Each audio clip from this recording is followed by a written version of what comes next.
السلام علیکم ورحمۃ اللہ وبرکاتہ۔ امید ہے کہ آپ سب کا رمضان بہت اچھا گزر رہا ہوگا اور تراویحوں کا، قرآن پاک کا سلسلہ اور باقی اعمال کا سلسلہ جو ہے وہ بہترین انداز میں چل رہا ہوگا، اور روزے جو ہے وہ اپنے مکمل لوازمات کے ساتھ آپ رکھ رہے ہوں گے۔ اور میرا یہاں لوازمات سے مراد کھانا پینا نہیں ہے، یعنی کانوں کا بھی روزہ ہوگا اور آنکھوں کا بھی روزہ ہوگا اور زبان کا بھی ہوگا اور آپ کی سوچوں کے بھی پہرے ہوں گے،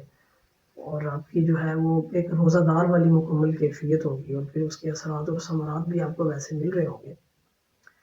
نبی کریم صلی اللہ علیہ وسلم نے ارشاد فرمایا، ایک حدیث مبارکہ ہے کہ من قام رمضان ایمانا واحتسابا غفر له ما تقدم من ذنبه وما تأخر۔ اچھا، ایمان اور احتساب اس میں جو بیان کیا گیا یا جو شرط رکھی گئی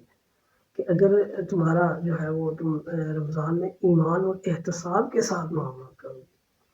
تو پھر تمہارے جو اگلے پچھلے جو ہے وہ گناہ معاف کر دیے جائیں گے۔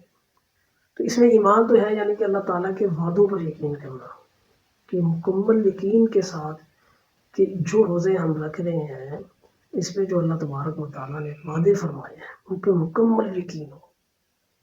اور اس پہ مکمل ہمیں جو ہے وہ قابل ایمان ہو کہ اللہ تبارک و تعالیٰ نے فرمایا کہ جنت کے دروازے کھول دیے جاتے ہیں، ہمیں یقین ہونا چاہیے کہ کھول دیے گئے، اور فرمایا کہ جہنم کے دروازے بند کر دیے جاتے ہیں تو ہمیں یقین ہونا چاہیے کہ بند کر دیے گئے۔ اور اس طرح کی جتنی بھی اس کی فضیلت کی روایات ہیں جو اللہ تعالیٰ نے فرمایا کہ اس کا اجر میں خود دوں گا، تو ہمیں یقین ہونا چاہیے کہ واقعی اللہ تبارک و تعالیٰ اس کا اپنے شایان اجر دیں گے۔ اور اس میں پھر آگے احتساب، اچھا احتساب جو ہے اس کو عموماً ہم محاسبہ کے ضمن میں لیتے ہیں، کہ یعنی اس کا ہم معنی یہ سمجھتے ہیں کہ احتساب محاسبہ، یعنی کہ ہم دیکھیں کہ ہم جو عمل کر رہے ہیں اس کا محاسبہ کریں کہ وہ ٹھیک کیا ہے یا وہ ٹھیک نہیں کیا۔ ہم عمومی طور پر ایمان و احتساب سے وہ مراد لیتے ہیں، لیکن علماء لکھتے ہیں کہ اس کا احتساب کا مطلب ہے بمعنی استحضار کہ ہمارا اس پورے پروسیس میں مکمل دھیان، مکمل توجہ اللہ تبارک و تعالیٰ کی ذات کی طرف ہے، یعنی کہ اللہ کے غیر کی طرف ہماری جو ہے وہ توجہ بالکل نہ ہو۔ ہم روزہ رکھ رہے ہیں اور ہر چیز میں ہمیں یہ دھیان ہونا چاہیے کہ اللہ تبارک و تعالیٰ ہمیں